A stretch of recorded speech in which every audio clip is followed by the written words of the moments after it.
Welcome to Lightning Within 5, Team Tyndall's first ever podcast. I'm your host, Jennifer Jensen, alongside Senior Airman Jacob Dostis. And we make up part of Team Tyndall's Public Affairs Office. On this show, we want to talk about what's important to you, whether it's events happening around town, what's going on at Tyndall, or advice on how to better your EPR. We're open books. So for any of you that are listening that are new to Tyndall, we just wanted to give you a little tidbit on what it's like to actually be here. I know from personal experience, when I first got a job here, I was like, oh, it's Florida. We get beaches. We get, like all the vacation spots. That is not the case here. Not quite. Like, do we have amazing beaches? Absolutely. Is our mission uniquely different from everybody else in the Air Force? 100%. Do you agree? Absolutely. I mean, this is one of the only bases that I've ever seen where we have so much jet noise. And for a hot minute of my time being here, it wasn't even our jets. So it was kind of cool to see. You know, you got to see all the different units. But then now I'm like stupid excited for the F-35s rolling in. Yeah. Sad to see the F-22s go. Sad to see the T-38s go, all the training mission and everything, heading off to Langley. But I think if you're going to really jump into being the installation of the future, you have to have the newest 5th gen aircraft, and that's what we got. So might as well run right into it. Not only the aircraft. When I first got to Tyndall a year ago, well, a little over a year, we pretty much had bare bones jets. And the only time we ever had a lot of jet noise was during Checkered Flag, and it was intense, right? And as the Public Affairs Office, all we heard about was noise complaints. But people don't understand that jet noise is equivalent to your freedom. Yeah, I think it's a little corny to call it that. It is corny, it's but super corny, but it's also accurate. It's very accurate. They're the ones up there dropping bombs and shooting missiles. Right, but that's kind of the point of some of the stuff we're going to talk on the podcast is there's a lot of back scene stuff that not a lot of people see, that general public, even some of the members on base that don't get to work all the same sides of everything, they're going to be like, another F-35 blowing over, can't even see it, can't even hear it, that kind of thing. But then once they actually get the chance to sit down and listen to the podcast and listen to us talk to some of the base commanders, some of the leadership, and even some of the junior enlisted that get to work stuff, it's pretty cool. So another huge thing when you are becoming a part of Team Tyndall is to expect the construction, but it is a sign of progression. 5 years ago, Hurricane Michael totally obliterated our base, and most of the airmen and GS on base were working out of tents or buildings that were not structurally sound. So all this construction is fantastic for our future airmen. There's going to be new dorm buildings. There's going to be a brand new flight line, pretty much like the entire flight line, right? Yeah. And we have those F-35s to go along with all these brand new buildings. Yeah.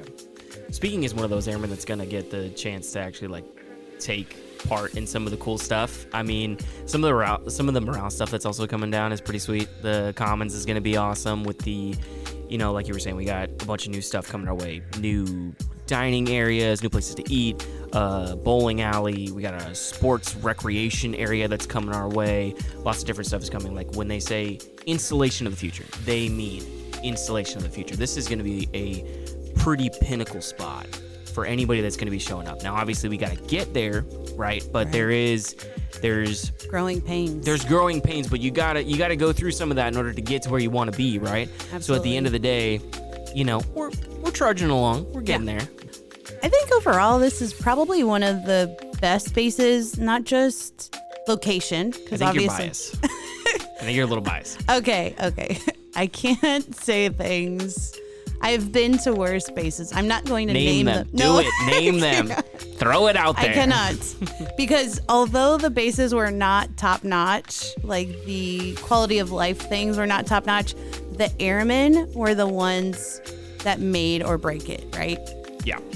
But I think overall, if you're an airman looking for a location, I think Tyndall's a ideal spot to be. Oh, absolutely. I mean, not every base is going to be the perfect fit for everybody. you make a base what it is. At the end of the day, you do what you can with what you have. The more effort and more attention that you put into something, your job, your time here at Tyndall, the stuff that you're doing off base, is the better time that you're going to have. I think another huge part of that is if you have good leadership. Because I have come across, and I'm not going to drop names, like I said earlier, but I've come across some pretty hard up leaders. And I think Colonel Watkins and Chief Sharp are doing such a great job with the mission that they've been giving between the rebuild and the F-35s coming in. That is a lot to be put on somebody's plate. And nobody truly understands all the work that goes behind the scenes and all these meetings and, tiny, minute details that especially Chief and Colonel Watkins are involved in to make this place better and to ensure the quality of life for every airman on base is optimal. We're going to have those two on, coming up in the future. But some of the stuff that's even getting finished up here at Tyndall is stuff that was before their time. The underpass that just opened up not too long ago. Right. Like that was signed in before Hurricane Michael. So weird. Yeah. Drive on. It's cool though. If you've never been to Tyndall, our base is literally divided by a highway. It's a very weird setup. It's very Tyndall unique. Yes. You have to drive through two separate gates just to get to the operational side or the flight line side. Shout out to all the construction guys out there because they've been working hard as can be. This last summer was brutal. Yeah, it was hot, and they were out there every day. But yeah, those guys are out there making our base better, and we so appreciate everything they're doing. We just opened our first couple of buildings, and they just so happened to go to the firefighters. Yeah. They went to the 325th firefighters. They got a brand new station that responds to all the housing and one side of base. And then we also have a tenant unit, the Red Horse unit out at Silver Flag. They also got brand new building. They train out there, and they have been working out of tents and modular buildings for 5 years now. Yeah. And that, not many people understand the mission of that. That is like all of DoD fire that has to rotate through that place. Yeah, they have hundreds of classes coming through each year or something like that. It's a very large number. It might not be hundreds, but it's a very large number. And talking to those guys, they're super excited for that new setup because they're going to be able to not only push out quality firefighters for the deployment AOR, but also just being able to have better, more well-rounded, knowledgeable firefighters at home station is going to be pretty awesome. Stick around. We'll be right back.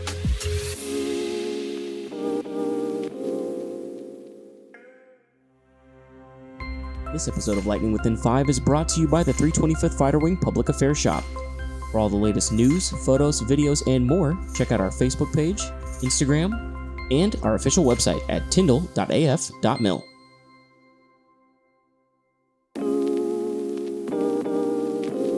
Welcome back, everyone. Alrighty, we're going to roll right into this. What would the first episode of our podcast be without a fearless Tyndall leader? So today we have the 325th Fighter Wing Base Commander, Colonel George Watkins, with us. Thank you so much for joining us, sir. Awesome. Thank you for having me. It's a pleasure to be here. Was it nerve-wracking thinking that we were doing a podcast? And please tell our listeners how much you love the title. Well, I was a little concerned with the title. I get the the double entendre of Lightning Within 5, and we are proud of our Lightning aircraft. But when we have Lightning Within 5 around the base, we kind of have to stop work. So you can stop work and listen to our podcast. Listen to the podcast. Yeah, I started thinking about that later. So yeah, that's a good one. Okay, awesome. So you support it now, right? It's all good. Yeah, okay. I'm all in. Okay, let's jump into some questions, more serious things. Okay. So our next upcoming huge event is Checkered Flag 24-1. With that fast approaching, we want you to give a little bit of an overview to our listeners, like what should they be expecting? Why do we do this exercise? Kind of big scope things.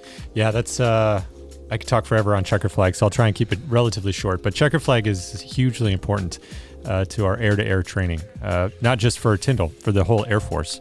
and not even just for the Air Force, but for our joint partners as well. So one of the awesome tenant units we have on base is the 53rd WEG, and what they do is a weapons system evaluation program. And we have aircraft coming in, fighter aircraft from all over, from the Navy, from the Marines, from the Air Force, from other bases, sometimes from overseas. We even have some partner countries, so foreign partners come in with their aircraft, and they will come in to fire missiles out over the Gulf, and it's a great test program. It's a good proficiency for the pilots because most of the time, day in and day out, we train to simulated air-to-air combat. So we hit the pickle button and our computer tells us whether the missile went where it's supposed to go or not. But we rarely get to shoot a live missile. And so the WESIP is a huge program because it allows the pilot a chance to fire a missile. And then we get to test lots, different lot numbers, different test parameters. All of these aircraft come together. And when they're here, we run Checkered Flag. And so it's a chance to do simulated training without the live missiles and go out and fight air to air. And we take the whole range complex over 150 miles long. And we put on an air war like we would against a peer adversary. So say the latest technology in China or Russia or around the world, where we would have to fight. And we get the really long ranges and we get all of our aircraft together and we go all take off at the same time. We call it a large force engagement. So we take off, we line up on one side of the airspace. We've got tankers, we've got airborne command and control, and we set up how we would really fight. So it's a really great experience and it's a good exercise. I don't think normal Air Force people even understand what the pilots have to go through during Checkered Flag, but what is the feeling? I got the same reaction from all the pilots that I talked to. What is the feeling you get when you're the one chosen to shoot that live missile and when you hit the pickle button? Yeah. Is that what you call it? That's right. Like, what goes through your head when you're doing that? Well, you train to do it so often in a simulated environment that it's unusual to be able to do it live. And so it's a little bit nervous because you have an actual weapon on your wing and or in your weapon bay, and we don't do that very often. And so it is a little bit stressful. There's a lot of, especially for a test fire, there's a lot of parameters that you have to meet. So you have to make sure that everything is just right. You're getting the target, you're getting the right part of airspace, you've got the clearance to fire. And so all of that kind of keeps you busy while you're getting ready. And then you hit the pickle button. And when you're flying, sometimes there's time dilation because there's a lot of things happening at once. And when I got to shoot live missiles, I experienced a time dilation. So all this stuff is going on. I hit the pickle button, and it seems like seconds, but it's really probably only a quarter of a second. You feel like nothing's happening. You're like, oh no, this is not working. And then again, it feels like a couple seconds later, but another quarter of a second, and now you see a missile firing, and you're like, okay, it's working. And do you get to see it actually hit, or you're too far away for that? So it depends on what type of test you're doing. Gotcha. Sometimes they make them miss on purpose, just so we don't waste a drone that we're shooting at. Sometimes they'll make the missile self-destruct, so we don't waste the drone. So Checkered Flag is really impressive. I'll be 100% honest. I'd heard of it. I knew it was a really good exercise before I got here, but I didn't comprehend the scope and the awesomeness that is Checkered Flag until I got to fly in it after being here at Tyndall. It only happens twice a year, and it's only 2 weeks long, right? Yes. Yeah. We have 9 days of flying, and we have about 40 aircraft coming into Tyndall in addition to what we normally have here. And we got 620 TDY personnel and 7 other units. So we'll have F-22s coming back, F-16s flying in it, T-38s, more F-35s that are visiting. We've got some Marine F-35s as well. So it'll be a pretty big exercise. And that also means increase in traffic in Tyndall Parkway for all the TDY personnel that are coming. Do you know roughly about how many people come every Checkered Flag? So somewhere between 500 to 1,000, depending on what size the Checkered Flag is. For this WESIP and Checkered Flag, it is a relatively quote unquote smaller exercise that we're doing. So we're expecting around 600 to 650 people. But for the larger one in the spring, we could have closer to 1,000 TDY personnel here for the couple weeks. I'm going to have to leave extra early just to get to work on time. That's great. Yes. Yes, leave extra time and maybe pack your lunch because all the lunch lines will be backed up. That's true. But we were just talking to Chief Sharp about this. We could be getting some potential new eating facilities with the rebuild going on, correct? Eventually, we'll get quite a few new food options on base, yes. Some of them will take a couple of years. So the Community Commons has 2 new restaurants and the bowling alley. And then the marina will also have a new restaurant. And eventually when we get the IDRC built, which is the installation and deployment speaking of readiness rebuilds, center, across the base on the Flightline side, that comes with a Flightline kitchen. So all of those are really good options. that is the biggest thing going on here. If you're visiting Tyndall anytime soon, all you see are cranes and dump trucks and construction noise. That is what we are right now, is construction. From the time you got here until now, what are your thoughts on the rebuild of Tyndall? So I had no idea. So I came in and, I read a lot about Tyndall before I got here. And then I got all of the briefs when I showed up. It says, this is what we're building and this is the timeline. And I was impressed. I was excited about the future of Tyndall and I was looking forward to everything, but we hadn't really started to dig yet. I didn't have a really good conception of what it was going to be like. And so we broke ground on our first major project back in August. And since then, we've broken ground on 5 of our major zone projects. And like you said, we have dirt, we have trenches, we have cranes, we have cement trucks everywhere. And it seems like there is no corner of Tyndall that is untouched by construction right now. So what I generally tell people is help us with the rebuild by exercising patience. We appreciate everyone who has to come to work here, and it's like living in a building that you have to renovate at the same time. And so we're living in Tyndall that we're renovating at the same time. It's not easy. So I ask people to pardon our dust and help us go with the flow. It will be better. It might get a little worse before it gets better, but it is going to be a lot better installation once we get done with the rebuild. So we're really excited about the all the new facilities that we're going to have. You know pretty much every building that's coming. So what are you most excited about with the rebuild? Well, you'd think I might say that the F-35 facilities are the most exciting, but I'll be honest, I am really excited about the marina. It's going to be beautiful. Yeah. It's on the it's going to be elevated, so a second story, huge deck, balcony up there with a restaurant, and our outdoor rec folks do such a great job over there supplying morale and welfare to the whole team. I really enjoy going out there already. It'll be amazing once they get the great facility and they get to move in. I'm really excited for that. Okay. And last question. So I know your time here as commander is coming to an end, correct? Next summer. Yeah. I can't believe it. It's coming up already. It went fast. But what has been your favorite part of being the wing commander of Tyndall? So this is my first time as being a wing commander. So you always have an idea of what something is going to be like, and then you get into it, and it's always a little bit different than what you expected. I will say that leading a team of teams has been really incredible. So all of the airmen that work here have impressed me to just to the nth degree. It's been pretty awesome to roll in and become a part of that team and see how hard everyone is working at the mission and how hard everyone is working to take care of each other. So the thing I'm most proud of is the fact that we're rebuilding the community. And I'm talking about the on-base community, the community of airmen. So, we're trying to make the dorms better. Chief Sharp came up with the initiative to get the Airman's Attic and food pantry restarted, and we had airmen go out and do that. So I'm really grateful for airmen taking care of airmen. I've been really impressed by that. But I'm really excited about all the houses that we've rebuilt, the new dorms going up, the community commons that are going up, the fact that we're rebuilding the marina. I'm excited about partnering with Bay District Schools and getting a new Tyndall Academy facility built within the next couple of years. And so it's just this whole sense of community, and Tyndall is such an amazing national treasure, a natural resource here, that standing up fighter operations and building a community around that has been really awesome. I totally agree. I can't wait for Tyndall Academy to get a new school. My kids go there, and it is fantastic teachers, fantastic learning environment. However, they could definitely use a new. Well, they're bursting at the seams over there, right? They've got the trailers and everything, and they have an amazing faculty, and their curriculum is really great. Yes. All they're really missing is a world-class facility, and so we're really excited to partner with Bay District Schools and get a new building. Is there anything else that you would like to talk about quickly? I know you're on a time crunch here. Just want to say thanks for all the airmen for what you do. And as I go around the base, one of the things I ask airmen is to help take care of each other.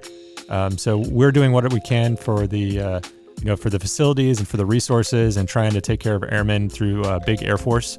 But really what it comes down to is taking care of each other. So looking to your left and your right. That's one of the reasons we started the HOPE squad, which is the peer-to-peer suicide prevention program. Because we think that airmen take care of airmen is where it really have the most success. And so we want to have an environment where airmen love coming to work. They're comfortable working with their coworkers. It's an inclusive environment where we can share stories, we can share challenges, we can help each other out when things aren't going so well, and we can share in successes as well. So one person wins an award, it's an award for the whole office. Because that's the success that we're seeing. And so we're really proud of the airmen out there. I just ask that we continue to do that, to take care of each other. Awesome. Thank you so much, sir, for joining us today. I know it's the first ever podcast, but we plan on making it great. So if you're listening, let us know your thoughts, your comments, your opinions, anything, what you would like to hear on it. If you would like Colonel Watkins to come back and talk more about what's happening at Tyndall, just write us or comment us. We appreciate you all for listening, and have a great Team Tyndall day.